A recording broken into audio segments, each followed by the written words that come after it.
আমরা সুখের জন্য সারাদিন দৌড়াই, সুখ কিন্তু আজ পর্যন্ত আমরা কেউ চোখে দেখি নাই।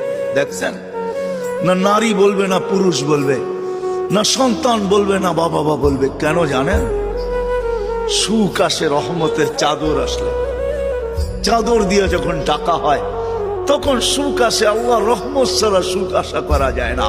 আর আল্লাহর রহমত মুহাম্মদুর রাসূলুল্লাহ ছাড়া পাওয়া যায় না, না না না না না।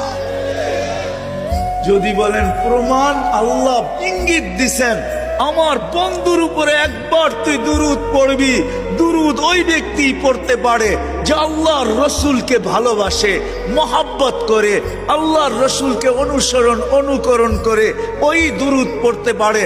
আল্লাহ বলে একবার পড়বি, 10টা রহমতের চাদর দিয়ে তোকে আমি ডাকবো। একবার পড়লে 10 বার, 10 বার পড়লে 100 বার, 100 বার পড়লে 1000 বার, 1000 বার পড়লে 10,000 বার, কমসে কম। এই জন্য সুখ নাই, আছে সুখ নাই। আসেন ওলামাদের পিছা ধরি, এদের কাছ থেকে নবীর আদর্শ শিখি।